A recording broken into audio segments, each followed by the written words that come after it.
D block element में 3 series बताई थी। एक आपके पास जो फोर्थ आवर्त था, चौथा आवर्त था, पांचवा आवर्त था, फिफ्थ आवर्त और छठा आवर्त था। ये 6 आवर्त थे, लेकिन हमने इनको दूसरा नाम दिया था 3D सीरीज। एक था 3D सीरीज, एक था 4D सीरीज, एक था 5D सीरीज, है ना। और इन सीरीज के नाम भी हमने पढ़ लिए। अब हमने थोड़ा सा परिवर्तन क्या देखना है इसमें, कि जो संक्रमण तत्व हैं, जो हमारे पास क्या है, संक्रमण तत्व हैं। कौन से हैं? संक्रमण तत्व। संक्रमण तत्व कौन होते हैं? कौन होते हैं बेटा? संक्रमण तत्व। किसे कह सकते हैं हम संक्रमण तत्व? किसे कह सकते हैं बेटा? शिक्षा। संक्रमण तत्व हम किसे कह सकते हैं? कल मैंने बहुत अच्छी तरह समझाने का प्रयास भी किया था कि संक्रमण तत्व क्या है। सर जिनमें डी कक्षक अपूर्ण होते हैं। बिल्कुल, जिनमें क्या होंगे? डी कक्षक अपूर्ण होंगे। लेकिन डी कक्षक अपूर्ण के साथ साथ क्या होंगे? उनके आद्यावस्था में भी और ऑक्सीकरण अवस्था में अपूर्ण होंगे। ठीक है ना, आद्यावस्था भी होनी चाहिए और साथ साथ में ऑक्सीकरण अवस्था में भी, दोनों जगह वो क्या होने चाहिए? अपूर्ण होने चाहिए। ठीक है ना, तभी जाकर के वो क्या होगा, तभी हम उनको क्या कहेंगे? संक्रमण तत्व कहेंगे। मान लीजिए सपोज वो क्या है, डी कक्षक अपूर्ण तो है लेकिन एक जगह पूरा है, तो ऐसी दशा में वो संक्रमण तत्व नहीं कहलाएंगे। ठीक है ना। तो ये था बेटा संक्रमण तत्व। इन संक्रमण तत्वों में यदि हम देखें, इनके सामान्य गुणधर्म क्या है?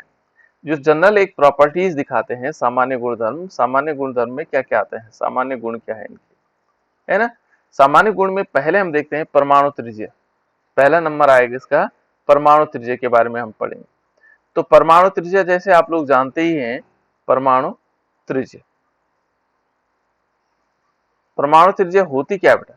देखो, एक परमाणु हमारे पास है। परमाणु का आकार हमें रदरफोर्ड ने बहुत अच्छी तरह समझाया हुआ है कि किस प्रकार से होता है। बीच में धनावेशित नाभिक है और उसके चारों ओर ऐसे इलेक्ट्रॉन घूम रहे हैं, है ना, और वो अलग अलग कक्षाओं में घूम रहे हैं।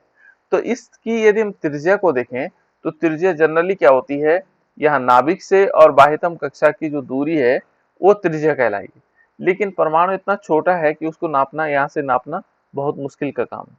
इसलिए क्या किया जाता है कि दो परमाणुओं को रखा जाता है। जैसे एक परमाणु यहाँ पर है और एक परमाणु यहाँ पर। देखो, एक परमाणु हमने ये ले लिया और एक परमाणु ये लिया। ठीक है ना। अब वो क्या कहता है कि देखो, इन्होंने परमाणु त्रिज्या को कैसे समझा कि इसका नाभिक और इसके नाभिक के बीच की दूरी का जो आधा होगा वो परमाणु त्रिज्या कहलाई, है ना। इनके दो परमाणुओं के बीच की, नाभिक के बीच की दूरी का जो आधा होगा उसको नापना थोड़ा आसान रहता है ना। तो उसको हम क्या कहते हैं? परमाणु त्रिज्या कहते हैं। बात वही है ना, कि यानी कि यह जो परमाणु के केंद्र से लेकर के और जो उसकी बाह्यतम कक्षा की जो दूरी है वो परमाणु त्रिज्या कहलाएगी। लेकिन इसको नापने के लिए उन्होंने एक तरीका निकाला। ठीक है।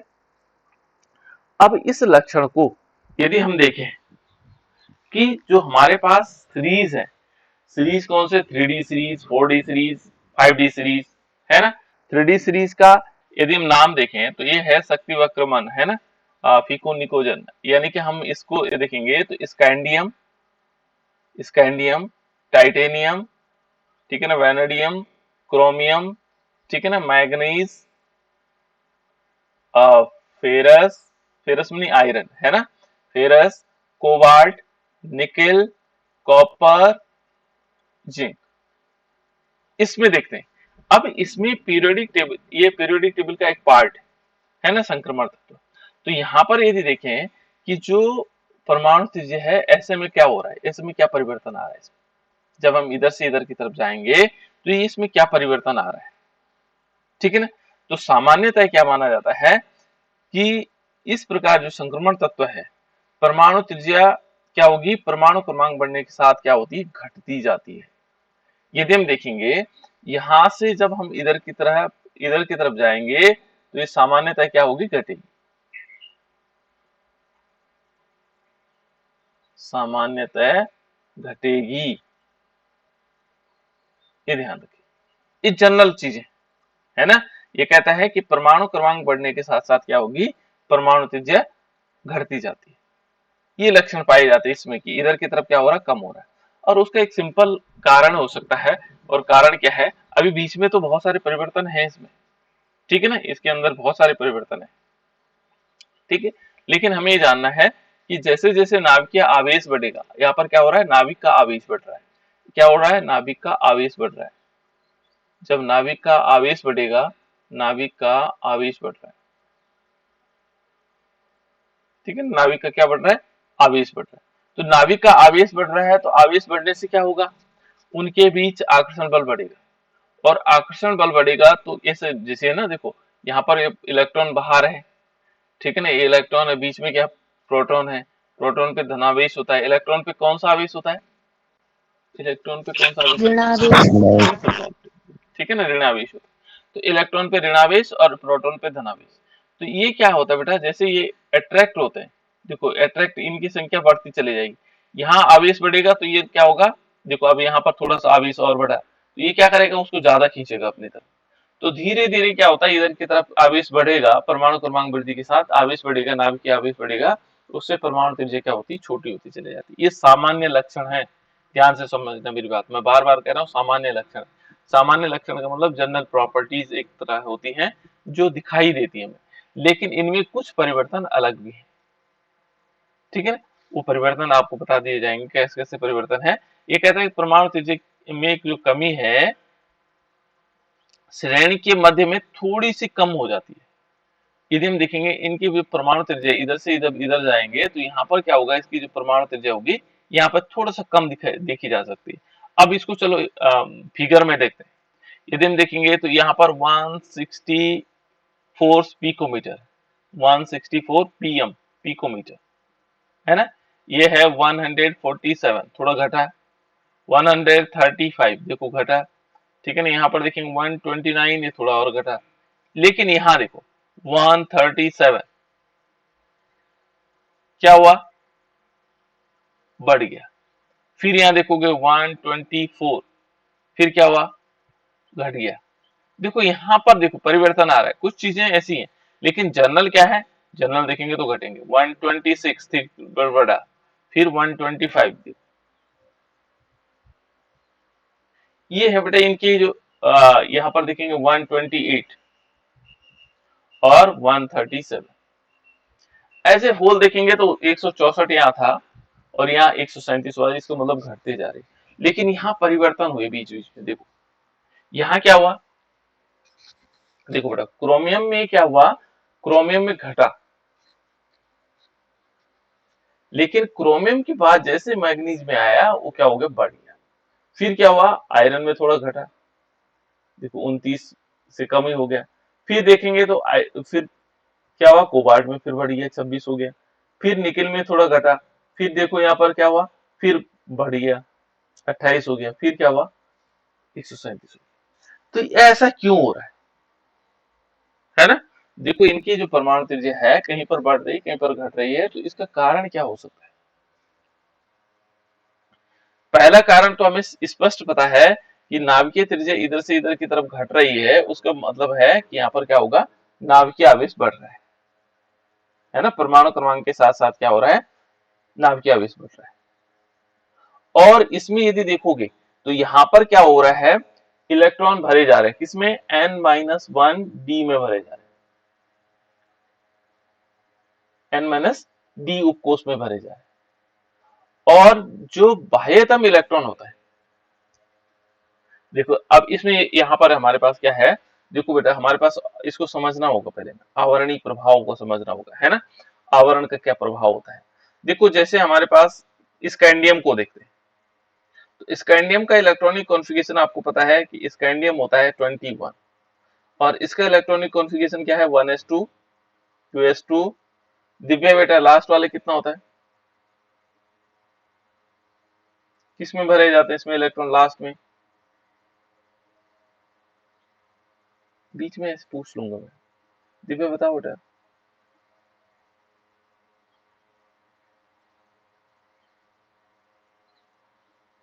लास्ट में किसमें, इसके बाद किसमें इलेक्ट्रॉन भरे जाएंगे,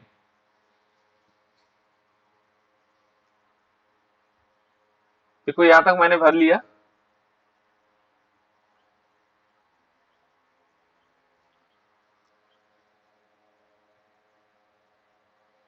कि किस चाहिए बेटा, मैं एक कहां भरूं,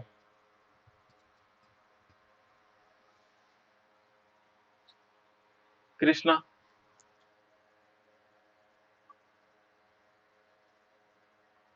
अच्छा चलो मैं बता देता हूँ। 3D में सर।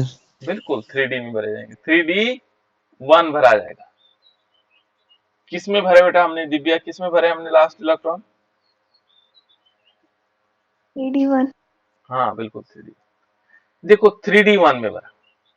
एक चीज हमें जानकारी होनी चाहिए, देखो हमें क्या क्या पता होना चाहिए कि हमने भरा 3D1, ये भर दिया 3D1, और ये क्या है 4s, क्या है बेटे 4s2। ये सबको समझ में आ रहा है?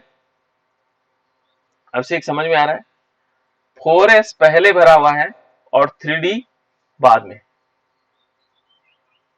ये हुआ कि नहीं हुआ? ये सबकी समझ में आया? इलेक्ट्रॉन किस में भरे जा रहे हैं? इलेक्ट्रॉन किस में भरे जा रहे हैं? 3D में। और उससे उससे पहले किस में भर दिए? 4D में। अब देखो बेटे इसमें क्या होता है कि जब हम इलेक्ट्रॉन भर रहे होते हैं तो ये कक्षाएं ऐसे होती है। देखो पहली कक्षा आवरणीय प्रभाव बता रहा हूं मैं आप लोगों को, यदि समझ में आ गया तो बहुत महत्वपूर्ण है। ये बीच में पहली कक्षा, फिर दूसरी कक्षा, ये देखो, फिर तीसरी कक्षा, ये हो गई, फिर चौथी कक्षा, ये हो गई। ऐसा है। ये क्या कौन सी वाली? पहली कक्षा, दूसरी कक्षा, तीसरी कक्षा, चौथी कक्षा। सबसे बाहर कौन सी कक्षा है? बता बेटा काजल, सबसे बाहर कौन सी है?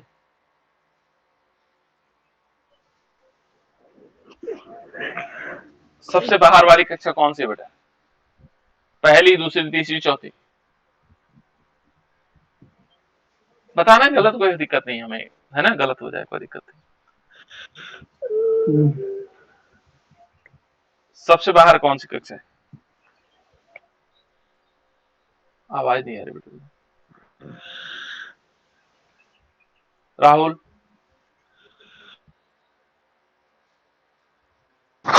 सर बाह्यतम कक्षा चौथी से भरा जाएगा। बाह्यतम कक्षा चौथी है। देखो सबसे बाहर कौन सी कक्षा? सबसे बाहर कक्षा है 3D है सर। नहीं नहीं, यहाँ की बात करूं मैं, इस वाले में कर रहा हूँ, 3D की बात नहीं कर रहा हूँ। चौथा नंबर सर। बिल्कुल सबसे बाहर यदि देखेंगे तो चौथा नंबर है।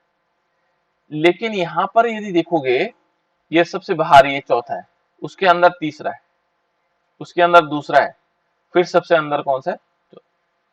अब देखो यहाँ पर क्या हुआ, ये बाह्यतम कक्षा तो यही है 4, बाह्यतम कक्षा यही है, लेकिन इलेक्ट्रॉन कहाँ भरे जाए? 3D में। तो यहाँ पर देखो जो 4s है वो बाहर है, लेकिन इलेक्ट्रॉन कहाँ भरे जा रहे हैं? अंदर की तरफ भरे जा रहे हैं। 3D1 देखो इस D में अंदर की तरफ भरे जा रहे हैं। इससे क्या हुआ बेटा? आवरणीय प्रभाव हुआ। आवरण में जो बाहर का आवरण क्या होता है? बाहर होता है।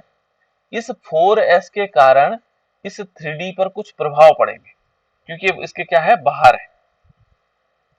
किसके बाहर है? 3D की, क्योंकि इसमें इलेक्ट्रॉन 3D में भरे जा रहे हैं। यहाँ भी देखोगे तो स्कैंडियम में 3D में भरे जाएंगे, यहाँ भी इलेक्ट्रॉन ये सब 3D में भरे जाएंगे। इसके बाहर कौन सी कक्षा है? 4s2 है, ठीक है ना। तो ये क्या कहता है कि जो आने वाले इलेक्ट्रॉन हैं वो 3D कक्षा में भरे जा रहे हैं, और इसके बाह्यतम कक्षा में क्या है? 4s है। और 4s के कारण क्या होगा? देखो जैसे जैसे अंदर इलेक्ट्रॉन भरे जा रहे हैं, ठीक है ना, अंदर क्या हो रहे हैं? इलेक्ट्रॉन भरे जा रहे हैं, उसके कारण क्या होगा? आवरणीय प्रभाव बढ़ता है।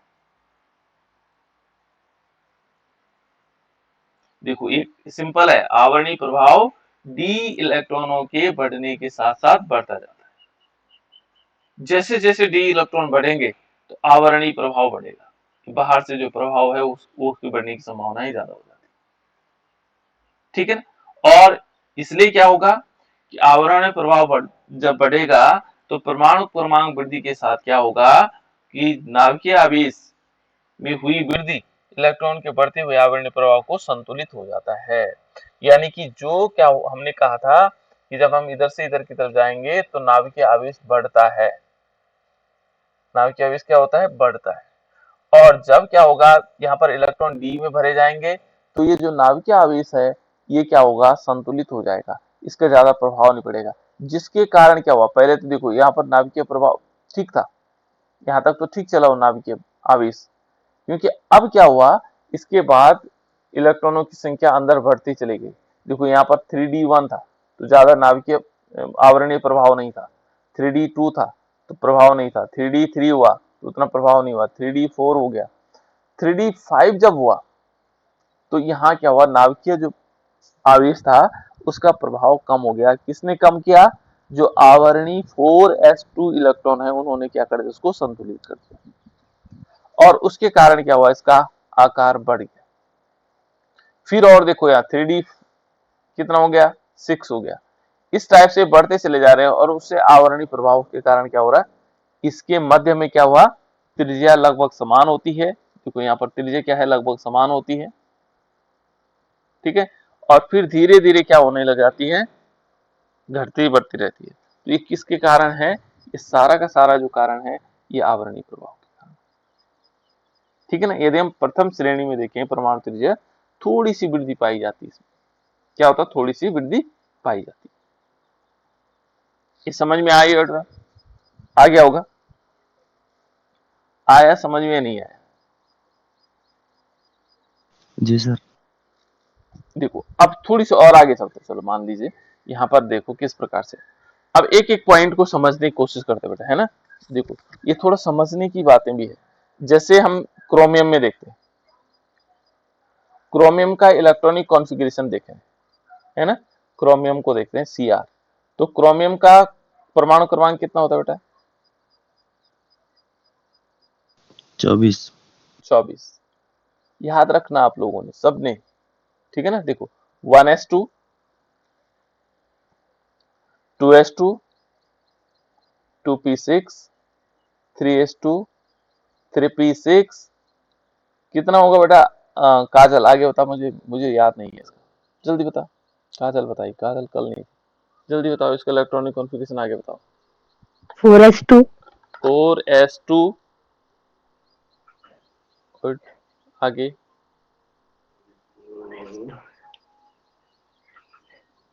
आगे बताओ बेटा, 4s2 के बाद क्या होगा,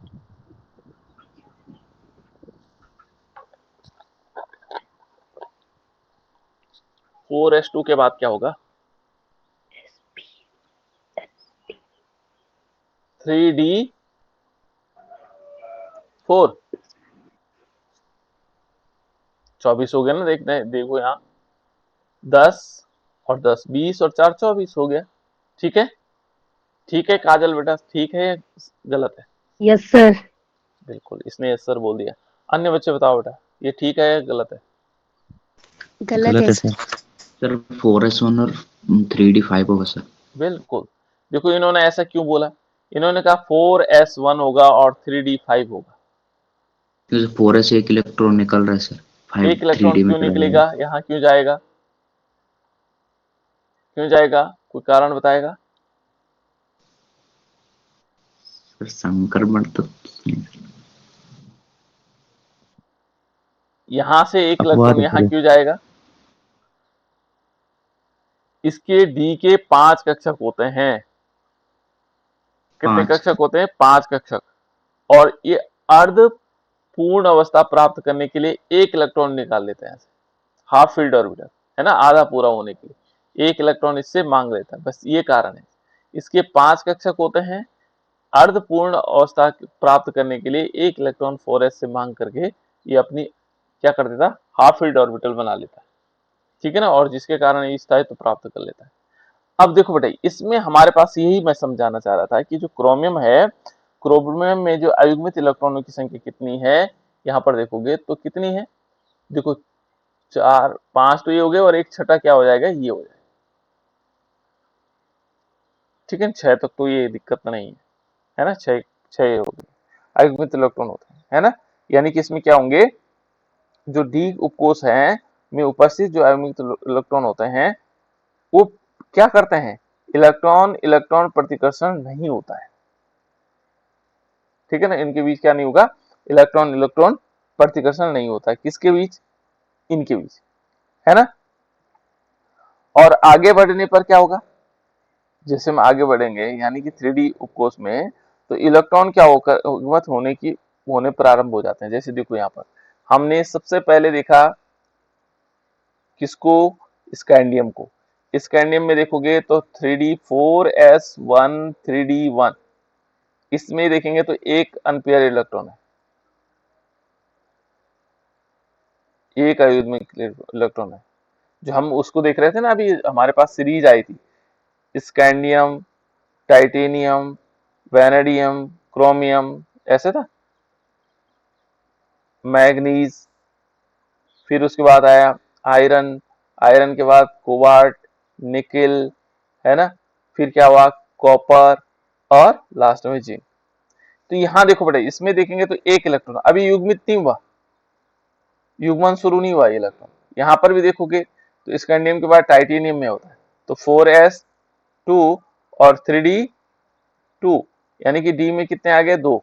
तो अभी क्या हो रहे हैं, यहाँ देखो अभी क्या हुआ, केवल दो इलेक्ट्रॉन हमारे पास अयुग्मित है। फिर उसके बाद टाइटेनियम के बाद आया वेनेडियम, वेनेडियम में आया D3, तो D3 मीन्स यहाँ पर कितने होंगे, तीन इलेक्ट्रॉन होंगे, एक दो तीन, है ना। तो यहाँ पर डी कक्षक में तीन होंगे, एक दो तीन। अभी युग्मन शुरू नहीं हुआ, है ना। 3D, ये कितना 3 था, 3D4, 3D4, तो 4 में भी युग्मन नहीं होगा, तो सारे के सारे क्या होंगे, अनपेयर इलेक्ट्रॉन होंगे। ये देखो अनपेयर इलेक्ट्रॉन है कि नहीं, अयुग्मित इलेक्ट्रॉन है।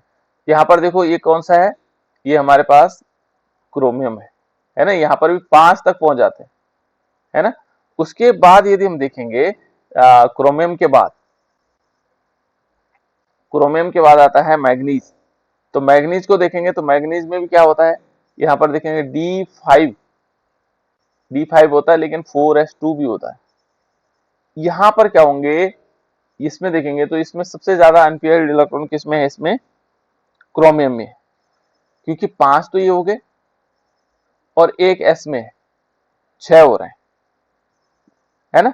लेकिन यहां पर देखोगे तो यहाँ पर केवल 5 हमारे पास क्या है, अयुग्मित इलेक्ट्रॉन है। मैग्नीज में कितने हैं, यदि हम देखेंगे तो यहाँ पर क्या होगा, यहाँ पर इलेक्ट्रॉन का युग्मन शुरू हो गया, ठीक है ना। यहाँ पर यदि देखेंगे, इसमें कहता है कि जो डी कोष है, युग्मित इलेक्ट्रॉनों की संख्या क्या होगी, में वृद्धि होने के साथ साथ क्या होगा, इलेक्ट्रॉन इलेक्ट्रॉन प्रतिकर्षण क्या होगा, अधिक होकर प्रभावी होने लगता है, ठीक है ना। इनके बीच क्या होगा, अधिक प्रतिकर्षण होगा। जैसे मैग्नीज है, तो मैग्नीज में यदि देखेंगे, मैग्नीज में क्या होता है बेटा, 3D5 होता है और 4s2 होता है, से लेकर के और 3D8 4s2, यानी कि निकिल तक इलेक्ट्रॉन के बीच क्या होगा, प्रतिकर्षण जो नाभिकीय आवेश होगा, एक तो नाभिकीय आवेश होगा और जो उत्पन्न आकर्षण बल होगा वो संतुलित हो जाता है यहां से यहां तक, मैग्नीज से लेकर के और निकल तक, इसके बाद, ठीक है ना। और फिर क्या होगा, इस कारण मैग्नीज से निकल तक क्या होता है, स्थिर रहती है उनकी जो परमाणु त्रिज्या होती है।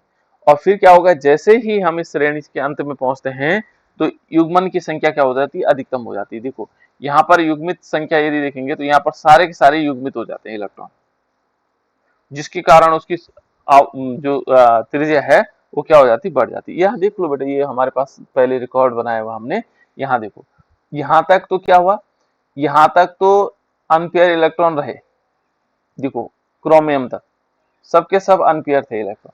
यहाँ मैग्नीज में क्या हुआ, पेयरिंग शुरू हो गई, लेकिन यहां से यहां तक देखोगे निकल तक, इनके बीच क्या है, युग्मन जो नाभिकीय आवेश है और उनके युग्मन की जो संख्या है वो लगभग बराबर, तो संतुलित हो गया यहाँ पर परमाणु त्रिज्या।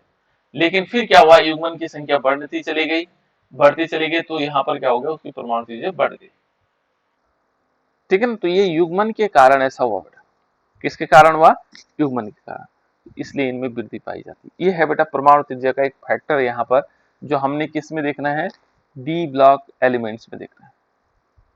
क्लियर, इतनी बात समझ में आई कि नहीं आई। जी सर। इसी प्रकार से अलग अलग उसमें भी, ठीक है ना, अब दूसरी कंडीशन एक और है, ये तो ऐसे वाला था कि जब हम दाएं से बाएं की तरफ जा रहे हैं। एक कंडीशन ऐसी भी तो होती है, जिस जैसे माना हमारे पास स्कैंडियम है, स्कैंडियम के नीचे कौन सा होता है? एटरबियम होता है कि नहीं होता है? यदि हम इस सीरीज को देखेंगे तो ये एटरबियम होता है और उसके नीचे क्या होता है? लैंथेनम होता है।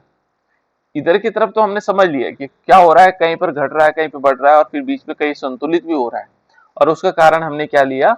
उसमें नंबर ऑफ अनपेयर्ड इलेक्ट्रॉन देखे।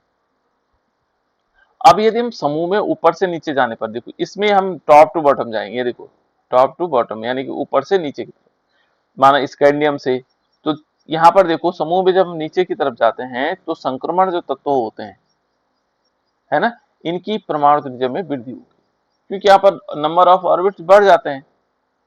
जबकि क्या कहता है, द्वितीय और तृतीय श्रेणी के तत्वों में परमाणु त्रिज्या लगभग समान रहती है। इसमें और इसमें, ये द्वितीय है और ये तृतीय है, इनमें क्या माना जाता है? सीरीज समान रहती है, ठीक है ना। और जो हमारे पास क्या होंगी, पहली सीरीज से और नीचे की तरफ जाएंगे तो क्या होगा? सामान्यतः वृद्धि, ठीक है। तो यहां पर क्या होगा? कोषों की संख्या में वृद्धि होगी, जिसके कारण क्या होगा? उनकी त्रिज्या बढ़ेगी, ठीक है ना। लेकिन ये कहता है कि देखो जो द्वितीय संक्रमण श्रेणी है, देखो बेटे इसको ध्यान से सुनना मेरी बात, ये द्वितीय है, दूसरे नंबर की है, इसको बोलते हैं द्वितीय संक्रमण श्रेणी। ये है द्वितीय संक्रमण श्रेणी जो एटरबियम से शुरू होती है, ठीक है ना। एटरबियम क्या होता है? बताओ, कोई बताओ, किसी को याद है? एटरबियम, जर्कोनियम, नोबियम, ये याद हो जाना चाहिए बेटा। मोलिब्डेनम, टेक्नीशियम, रुथुनियम, रुहीनियम, रिहेनियम, है ना, पैलेडियम्स, एजी और कैडमियम, ये है बेटा हमारे पास द्वितीय सीरीज। और ये क्या कहता है? देखो ये कहता है कि जो द्वितीय जो संक्रमण श्रेणी है,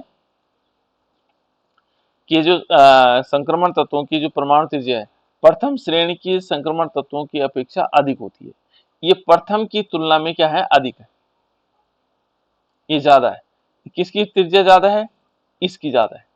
परमाणु त्रिज्या किसकी ज्यादा है? दूसरी वाली सीरीज की ज्यादा है, परमाणु त्रिज्या ज्यादा है, इसकी कम है, प्रथम सीरीज की कम है, इनकी तुलना हो रही सीरीज की, है ना। लेकिन क्या कहता है कि द्वितीय जो संक्रमण सीरीज है और तृतीय संक्रमण सीरीज लगभग क्या होती हैं? समान होती है, यानी कि लैंथेनाइड और कौन से वाले? एटरबियम वाले। तो लैंथेनाइड हो गया, हफेनियम हो गया, जैसे लैंथेनाइड हो गया, हफेनियम हो गया, HF, ठीक है ना। उसके बाद होता है TA, डब्ल्यू, टंगस्टन जिसको बोलते हैं, है ना, RE, इनके नाम याद कर लेना बेटा। OS, इरिडियम इसको बोलेंगे, IR, इरिडियम ऑस्मियम, ठीक है ना, प्लेटिनम और AUAG, AUHG। देखो बेटा इस सीरीज इन दोनों का लगभग क्या होगा? समान होगा। अब समान क्यों होगा? एक तो है लैंथेनाइड और एक है एक्टिनाइड, इन दोनों सीरीज का क्या होगा? परमाणु त्रिज्या समान होगी। तो उसका कारण क्या है? कोई बता सकता है? सर आकार बढ़ना, आकार हा? बढ़ना, नहीं, इन दो देखो आकार। हमारे पास सिंपल है, 1 नंबर सीरीज, 2 नंबर सीरीज और 3 नंबर सीरीज। 3 सीरीज हमने पढ़ी है ना। जो हमने क्या पढ़े, ये 3 हमारे पास संक्रमण तत्व है। पहले वाला स्कैंडियम टाइटेनियम वाली है, दूसरी एटरबियम जर्कोनियम वाली है, तीसरी लैंथेनाइड हफेनियम वाली है। 3 सीरीज हमारे पास। तो ये तो सिंपल है कि जो पहली सीरीज है उसका उसका तो क्या है? परमाणु त्रिज्या तो अधिक है, इसकी तो अधिक है, नहीं सॉरी इसकी कम है, पहली वाली सीरीज की तो कम है।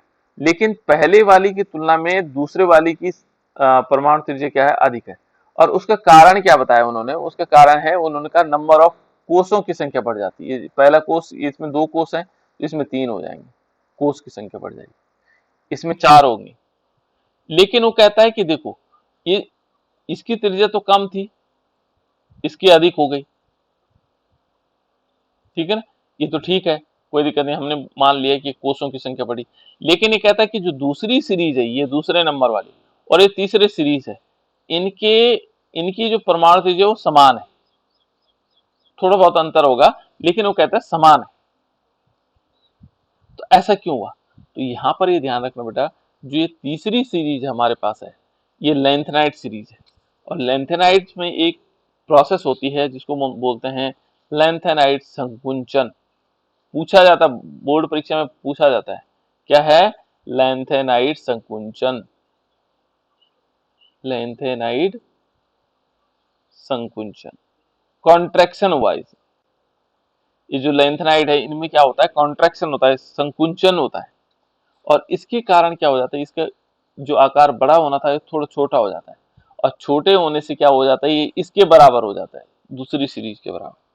तो ये ध्यान रखना, आपको पूछा जा सकता है आपसे कि संक्रमण श्रेणी द्वितीय एवं तृतीय जो संक्रमण श्रेणियां हैं, इनकी जो परमाणु त्रिज्याएं हैं लगभग समान होती हैं। लगभग कह रहा हूं, इसलिए कि समान होती, लगभग समान होती हैं। उसका कारण क्या है? लेंथेनाइट का संकुंचन है। लेंथेनाइट का क्या है? संकुंचन। ये लेंथेनाइट सीरीज है, यहाँ पर लेंथेनाइट शुरू हो जाते हैं, है ना, La से शुरू हो जाते हैं लेंथेनाइट, यहाँ से ये ध्यान रखना है, इसलिए ये लेंथेनाइट सीरीज है। तो यहाँ क्या होता है, लेंथेनाइट्स अभी बताएंगे आपको जब लेंथेनाइट्स पढ़ रहे होंगे, अभी तो हम इन्हीं को पढ़ रहे हैं, लेकिन लेंथेनाइट जब पढ़ेंगे तो लेंथेनाइट और एक्टिनाइट,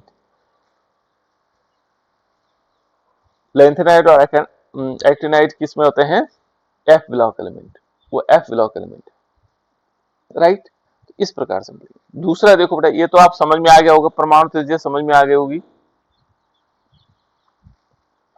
क्लियर, याद भी रखना। अब आयनिक त्रिज्या को देखो बेटा, आयनिक त्रिज्या होती क्या है? देखो छोटी बातें हैं बता रहा हूं आप लोगों को, कि मान लीजिए कोई परमाणु हमारे पास है, टाइटेनियम है, मान लीजिए टाइटेनियम, स्कैंडियम भी हो सकता है, टाइटेनियम भी हो सकता है ना, मान लीजिए टाइटेनियम, और टाइटेनियम आयन के रूप में कैसे होगा? टाइटेनियम और 2 पॉजिटिव चार्ज। इससे त्रिज्या पर क्या प्रभाव पड़ेगा, कोई बता सकता है? पहले इन दोनों की त्रिज्या देख लेते हैं, एक टाइटेनियम है और टाइटेनियम 2 प्लस है, इनकी त्रिज्या बताओ बेटा, क्या फर्क है इन दोनों की त्रिज्या में? सर टाइटेनियम 2+ चार्ज है उसमें ऊपर। इसकी त्रिज्या बड़ी होगी छोटी होगी? सर टाइटेनियम 2+ की घटेगी सर, कम होगी। क्यों? सर 2 इलेक्ट्रॉन उसमें से निकल जाएंगे सर। क्यों घटेगी फिर? 2 इलेक्ट्रॉन निकालने से क्या फर्क पड़ेगा? आकार कम होगा सर, छोटा। इलेक्ट्रॉन निकालने से आकार छोटा हो जाता है, पर होता क्यों है? चलो ठीक, कोई बात नहीं बेटा, देखो यहाँ एक क्वेश्चन हम समझना बहुत जरूरी है ना, इस टाइप के प्रश्न पूछे जाते हैं, कंपटीशन में हो या कहीं अन्य जगहों पर है। देखो टाइटेनियम का जो हमारे पास यदि देखेंगे, तो टाइटेनियम का परमाणु क्रमांक कितना है? 22। बिल्कुल, टाइटेनियम हमारे पास 22, ठीक है। देखो टाइटेनियम हमारे पास 22 है। इसका इलेक्ट्रॉनिक विन्यास लिखते हैं, 1s2 2s2 2p6 3s2 3p6 4s2 and 3d2। ये तो इतना तो हमारा याद हो गया, तो सब हम आसानी से लिख भी सकते हैं इसमें, है ना। देखो अब देखें बेटा, इसमें यदि हम कोषों की संख्या को देखते हैं, कोषों की संख्या को देखते हैं, तो कोष कितने हैं?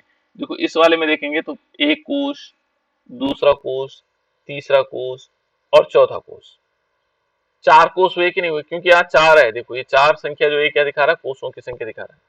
इसमें इलेक्ट्रॉनों की संख्या भी उन्होंने डिस्ट्रीब्यूट कर रखी, लेकिन यहाँ चौथे जो कोष है इसमें 2 इलेक्ट्रॉन है ना।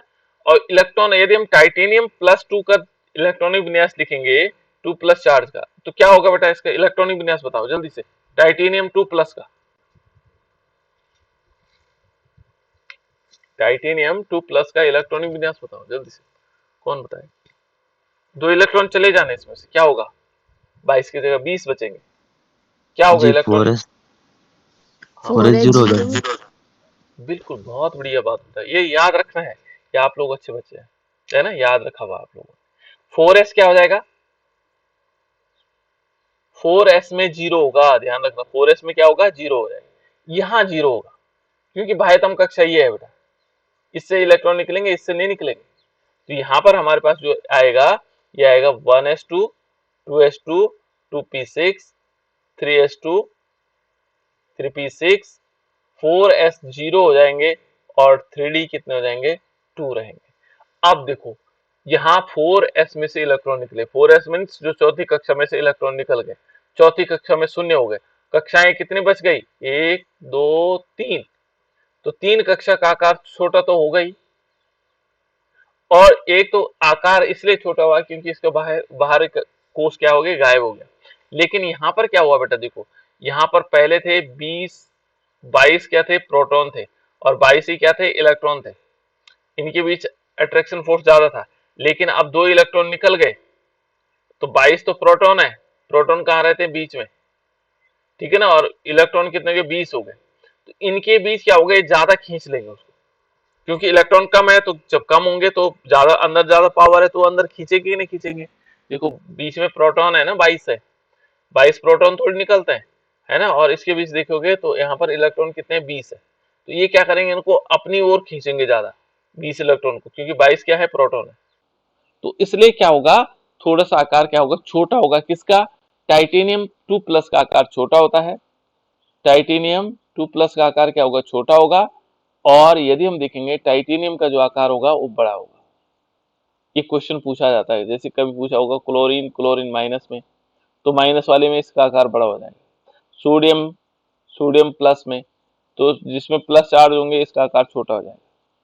तो इस प्रकार से हम क्या कर सकते हैं? इनको जान सकते हैं, ये हमारे पास इस टाइप से हम निकाल सकते हैं, ठीक है ना। तो ये है बेटा हमारे पास क्या है कि परमाणु त्रिज्या। अब परमाणु त्रिज्या को हमने समझना कैसे है कि जो पीरियोडिक टेबल्स है, पीरियोडिक टेबल में हमारे पास कौन से?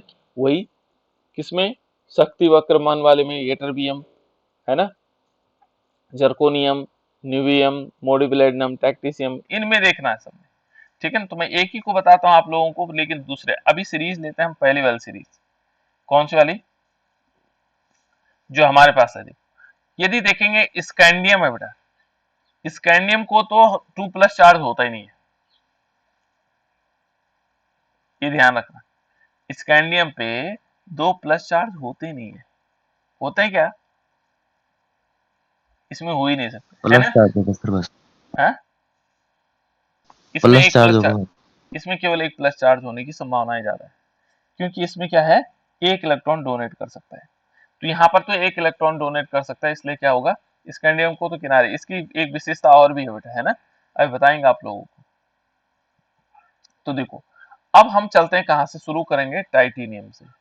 टाइटेनियम 2 पॉजिटिव चार्ज है, फिर उसके बाद वेनेडियम 2 पॉजिटिव चार्ज है, फिर उसके बाद क्रोमियम 2 पॉजिटिव चार्ज है, यहाँ पर देखो मैग्नीज 2 पॉजिटिव चार्ज है, ये सब 2 पॉजिटिव चार्ज में मिल जाएंगे। Fe 2 पॉजिटिव चार्ज है, ठीक है ना, निकेल, उसके बाद कोबाल्ट 2 पॉजिटिव चार्ज है, निकेल 2 पॉजिटिव चार्ज है, ये याद कर लेना आप लोगों को, है ना। कॉपर 2 पॉजिटिव चार्ज है, और लास्ट में जिंक भी 2 पॉजिटिव चार्ज है, ये सब के सब 2 पॉजिटिव चार्ज है ना। अब यहाँ पर यदि हम देखेंगे तो इनकी परमाणु त्रिज्या में क्या होगा, क्या अंतर आएगा? सामान्यतः जो होती हैं, यहाँ पर देखेंगे तो यहाँ पर क्या होगा? आयनिक त्रिज्याएं ऑक्सीकरण अवस्था के साथ बढ़ती है, जैसे जैसे ऑक्सीकरण अवस्था बढ़ती है वैसे वैसे इनकी परमाणु त्रिज्या भी बढ़ेगी, घटेगी, सॉरी, ठीक है ना, जैसे जैसे ऑक्सीकरण अवस्था बढ़ती है वैसे त्रिज्या घटेगी, लेकिन सामान्यता की बात कर रहा हूं, है ना। तो यहाँ पर क्या है? यदि इसमें देखेंगे, यहाँ पर यदि देखें तो इसका है 79, देख लेते हैं, 82, 82, 77, 74, 70 और 73 और 75, कहीं कोई घटने बढ़ने का कोई अंतर ही नहीं लग रहा, लगभग समान दिखाई दे रहे हैं, ठीक है ना। तो ये कहता है कि दी गई जो हमारे पास सामान्य श्रेणियां हैं, समान ऑक्सीकरण अवस्थाओं में आयनिक त्रिज्याएं नाभिकीय आवेश बढ़ने के साथ क्या होती, घटती हैं। देखो यहाँ 79 है, 75 हुआ, घटा तो है, नाभिकीय आवेश बढ़ा, लेकिन हमारे पास क्या है, समान आवेश वाले, इसलिए घट रहा है, ठीक है ना। और ये यहाँ पर यदि देखोगे तो ये क्या है, प्रथम सीरीज में ये माना गया है कि यदि हमने समान रूप से क्या लिया, आयन लिए, देखो समान आयन है, तो परमाणु क्रमांक वृद्धि के साथ क्या हो रहा है, जो परमाणु त्रिज्याएं हैं, वह आयनिक त्रिज्याएं हैं, वो क्या हो रही हैं, घट रही हैं, थोड़ा सा कम हो रही है, अपेक्षाकृत थोड़ा कम हो रही है ना। इस प्रकार से हम इसको समझ सकते हैं, तो इसको इतना ही समझ लेंगे।